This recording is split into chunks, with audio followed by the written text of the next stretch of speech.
दोस्तों, आइए डिस्कस कर लेते हैं कि अभी आप जो मेंस देने जा रहे हैं उसके लिए कीवर्ड्स या वार नोट्स या इसको की वर्ड का नोट्स कैसे बनाएंगे।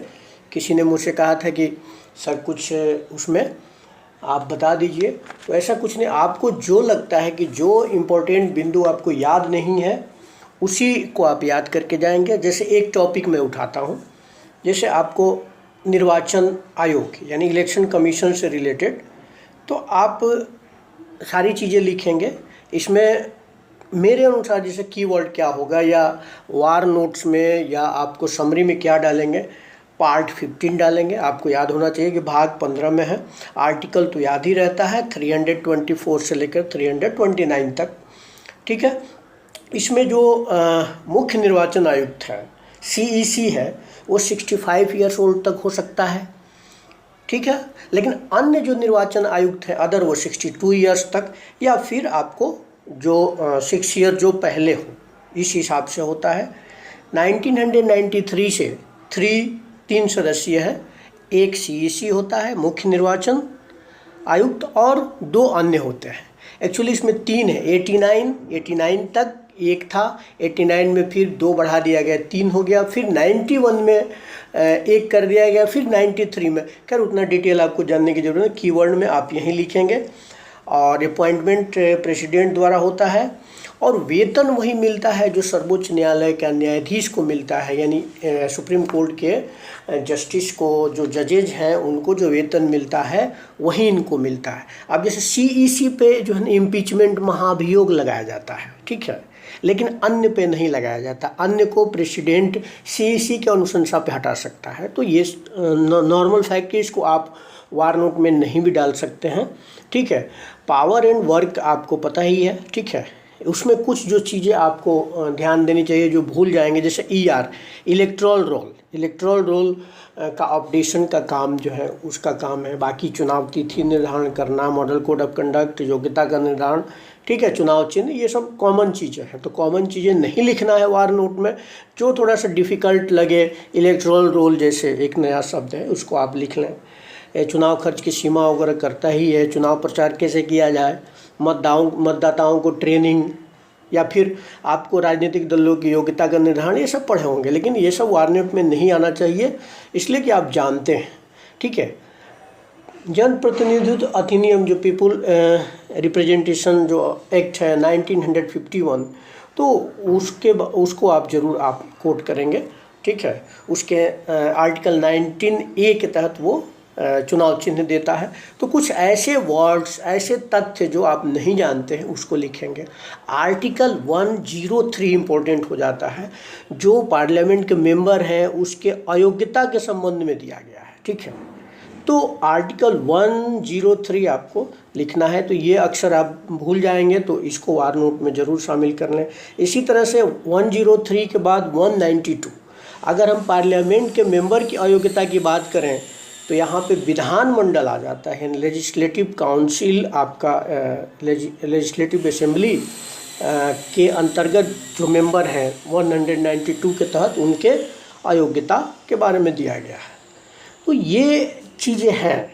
इसी को आप जैसे डेलिमिटेशन कमीशन, परिसीमन आयोग जो स्टैट्यूटरी बॉडी है और कितनी बार परिसीमन हुआ, ये अगर फैक्ट आप भूल रहे हैं तो आप नोट कर लें।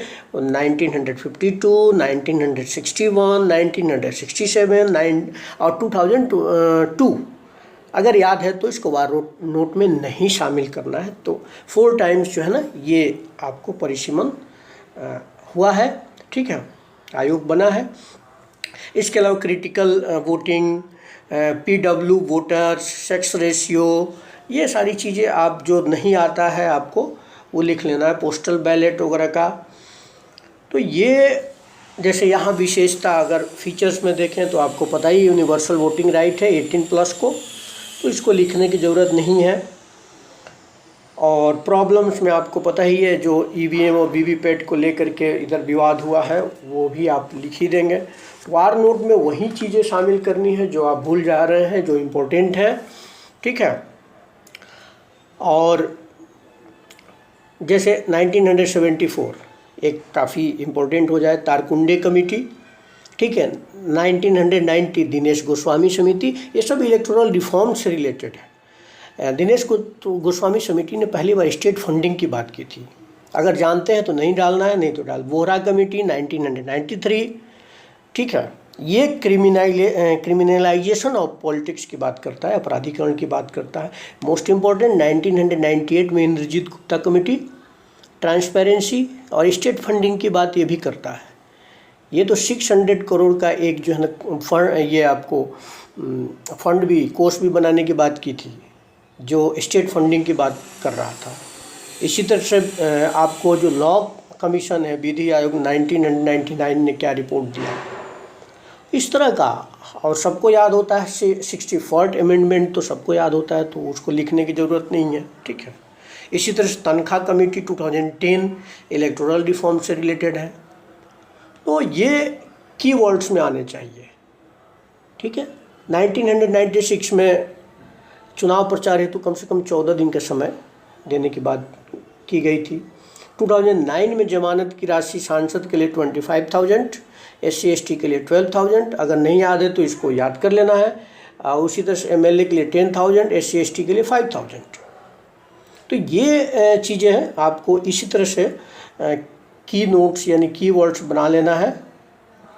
2013 की बात करें तो नोटा आपको पता ही है, ठीक है। और 2015 में वीवीपैट लागू हुआ। EVM 1998, राजस्थान, MP, दिल्ली, इन और गोवा एक ऐसा पहला स्टेट था जो 1999 में पहली बार वहाँ पूरी तरह से EVM का यूज हुआ था। और अदर इलेक्टोरल रिफॉर्म्स की बात चली तो एग्जिट पोल पर रोक याद है, पेड न्यूज़ पर लगाम लगाया जाना चाहिए, ये चीज़ें आपको पता है, ठीक है। तो उसी तरह से आप देख लें 2018 में एक डिसीजन दिया गया था कि राज्यसभा या विधान परिषद, राज्यसभा और लेजिस्लेटिव काउंसिल के चुनाव में नोटा का यूज नहीं होगा, नोटा का प्रयोग नहीं होगा, क्योंकि उसका मिसयूज हो सकता है। अगर ये फैक्ट आपको नहीं मालूम है तो कीवर्ड्स में आपको करना है। इलेक्टोरल रिफॉर्म्स में लोकसभा विधानसभा एक साथ चुनाव, एक देश एक चुनाव की बात चल ही रही है, ठीक है। तो ये चीज़ें आपको देख लेना है। कंपल्सरी वोटिंग की बात है, टर्म्स आपको याद कर लेने हैं, ठीक है। जैसे अभी 30 कंट्री में जो है ना कंपल्सरी वोटिंग है, जैसे ऑस्ट्रेलिया वगैरह में है। और अगर मान कोई 2 स्थान से चुनाव लड़ता है तो रिक्त होने पर उपचुनाव होता है, बाई इलेक्शन, तो उसकी वजह से खर्चे बढ़ते हैं। आपको मनी पावर है, मसल पावर है, ये सारी चीज़ें आप लिखेंगे, कोई दिक्कत नहीं है। इसके अलावा जो इंडिपेंडेंट कैंडिडेट हैं उन पे भी कुछ हद तक रोक लगाया जाना चाहिए। तो कहने का मतलब है कि उन चीज़ों को आपको लिखना है जो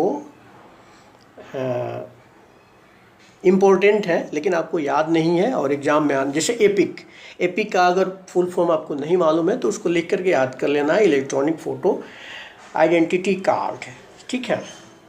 इस तरह से आपको वोटर्स डे पता ही होगा, 25 जनवरी को हर साल वोटर्स डे मनाया जाता है। कहीं इंट्रोडक्शन या कहीं आप लिख सकते हो, ठीक है। 2011 से शुरू किया गया था।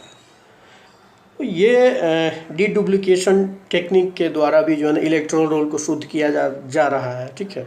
वीडियो रिकॉर्डिंग किया जा रहा है, GPS का यूज किया जा रहा है। तो जो चीज़ आप भूल रहे हैं तो उसी को आप स्ट्राइक नोट्स में या वार नोट्स में, की नोट्स में आप डालेंगे। तो उम्मीद है कि आपको पता चल गया होगा किस तरह से जो है वार नोट बनाए जाते हैं, कीवर्ड्स का इस्तेमाल कैसे किया जाता है। बहुत बहुत धन्यवाद, पढ़ते रहिए।